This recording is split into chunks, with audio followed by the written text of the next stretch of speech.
This is going to be a spoiler review, that's your warning right there, for the movie Underwater. It is a 2020 horror disaster film that came out at the beginning of 2020, dumped in January, and Chris Stuckman considers it a pretty decent, movie.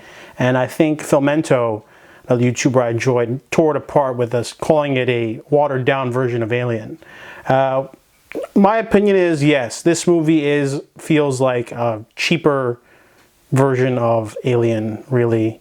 And I want to do a spoiler review because I want to talk about some of the stuff that I wouldn't be able to normally. So this movie starts off with Nora, played by Kristen Stewart. She is a mechanical engineer brushing her teeth, and she lets a daddy long-legged spider that she finds in the washroom live. However, she hears a rumbling. All of a sudden, the entire wing of her living quarters is like crumbling. It's falling apart. Water's coming in. Water shouldn't be coming in. So literally within the first 5 minutes of the movie, she's running for her life, trying to wake up her roommates. She's able to get to the blast doors and fix it with another person. She has to let 2 people die that are running for the thing, but they weren't even close. So the entire place is falling apart because of an earthquake, an underwater fissure from the drilling. They're all part of a drilling team.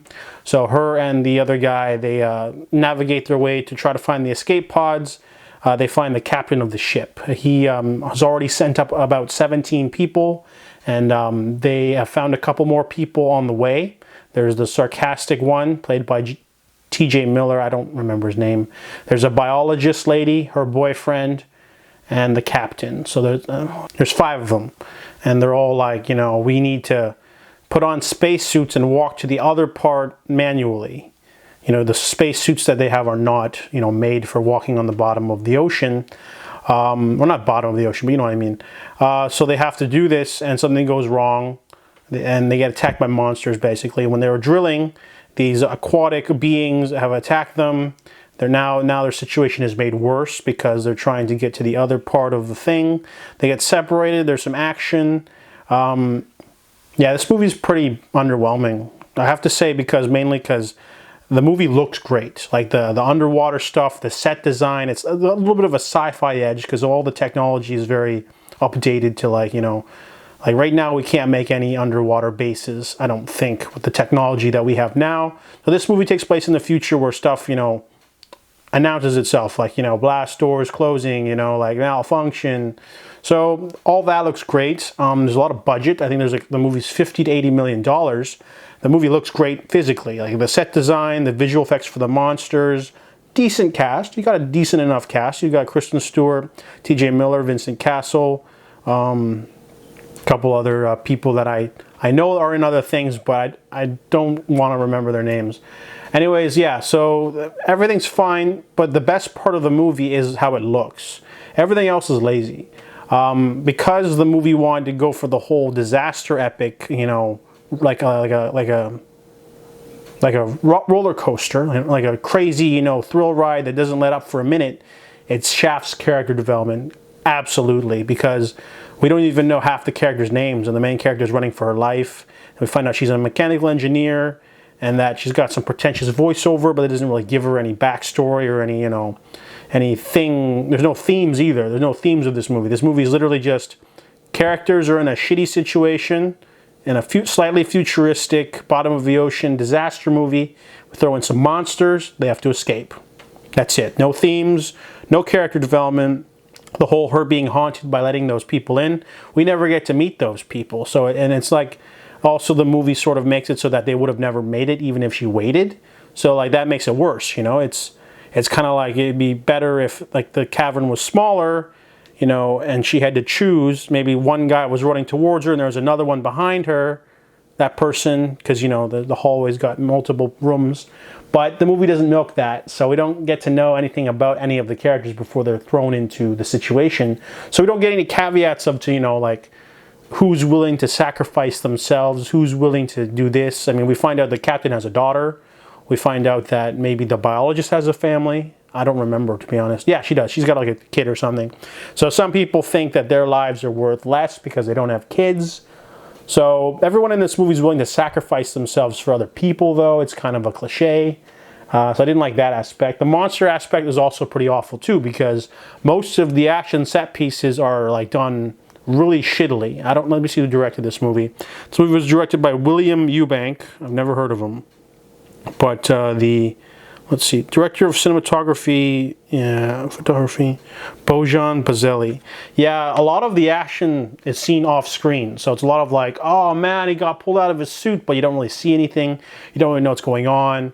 And a lot of the underwater sequences are also kind of like messily shot, because it's hard to, you know, film that, because it's like, you know, the only light source you have in the movie itself is their spacesuits or their underwater diving suits, really, and like outer lights. And then so like the monsters, you barely see them, and they grab people and not really, and it's kind of like messy. Honestly, halfway during the movie, when a character disappears, I thought she died.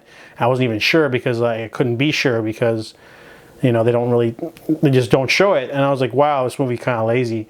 Other than that, though, the movie, you know, if you want to just look at it as a thrill ride, that's fine. Not every movie needs themes or character development if you want to just do like a pulse-pounding thriller like Run, Lola, Run.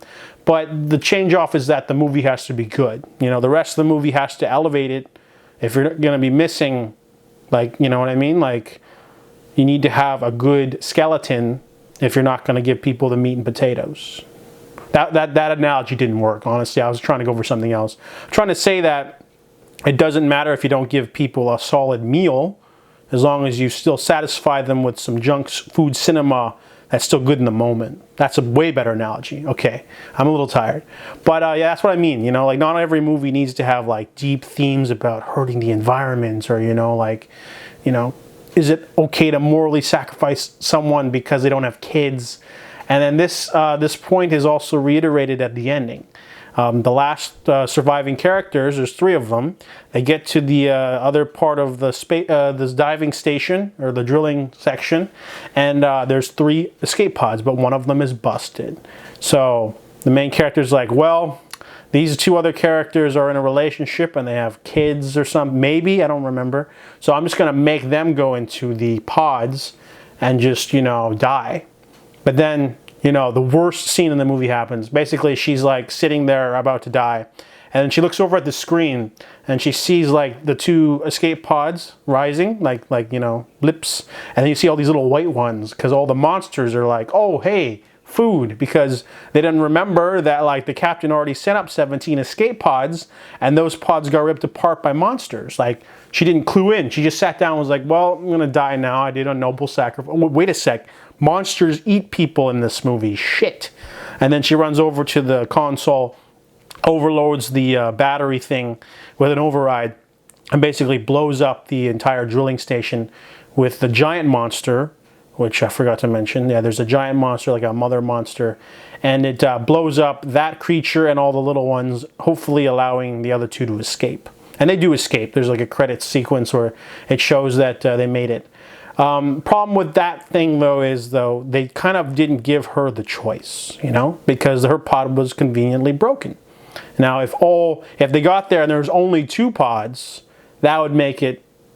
No, that wouldn't work either. Okay, it would be better if they got to the escape pod section. There was 3 pods, and she sent them off, and then she's like, wait a second. I remember now that, you know, the other pods got messed up by the monsters. I need to stay behind to sacrifice myself, even though there's a pod there, just to help, you know, make sure they get out. That would have been a more satisfying sort of thing. Like, it would have been a decision of her own, rather than the plot forces her to do this, because yeah, at the beginning of the movie, the plot forced her to kill some people. So now she's like, oh, well, I'm going to, you know, redeem myself and save these 2 people by sacrificing myself. That would have been a more thematic element. That is also the alternate ending of the movie. But I feel like the movie's biggest flaw is that the monsters are endless, and there's too many of them, and there's also the giant one. So it kind of feels like there's no way of fighting back, you know, like, because they're basically just, you know, like oil drillers. And it's not all of them are divers. They're just wandering around in suits getting picked off by these like super creatures that have probably like shouldn't be able to be killed, for one thing. One of them gets killed, but the creatures, they come from like under the Earth's crust or something, so they don't really explain that. But the creatures themselves would probably be like super hard if they can, you know, survive the ocean pressure from the bottom of the ocean. Kind of like the creature from Cloverfield. But they don't really explain that. And the creatures are just too ambiguously like big in number, you know what I mean? There was no plan to stop them at all, you know? It was basically just, oh, we'll just escape in the pods, and if the creature comes up to the surface, we'll let the military deal with it. And yeah, it would have been better if maybe there was just like one medium-sized creature instead that kept trying to like get them. And then, you know, at the end, she's like, this creature's gonna get, you know, my surviving teammates unless I do something. And then she goes on the offensive. So Underwater was basically trying to be Alien, you know. It's got all the same elements. You know, you got the main female character running around in her underwear at the end of the movie. You've got ominous creatures, and you got a mother version. You know, you've got, oh, that's where the comparisons end. Slightly futuristic sci-fi set dressing. No androids. No backstabbing character. You know, all the Alien films have those elements. But yeah, this is definitely feels like a watered down version of Alien and Aliens. A little bit of Cloverfield thrown in there, a little bit of The Abyss, but doesn't manage to become its own movie, mainly because it totally throws away character development. Let me look at the runtime. Yeah, this movie's only 95 minutes long as well. They could have tacked on an extra 5 minutes for a little bit of character development, just, you know, them eating dinner, you know, and just talking about, you know, how long they've been down there, just to build up some camaraderie. And then she has to kill those two characters, you know, when they don't make it to the blast doors. That would have been way cooler. So Underwater is a very underwhelming film, and I gave it a 3.5 out of 10.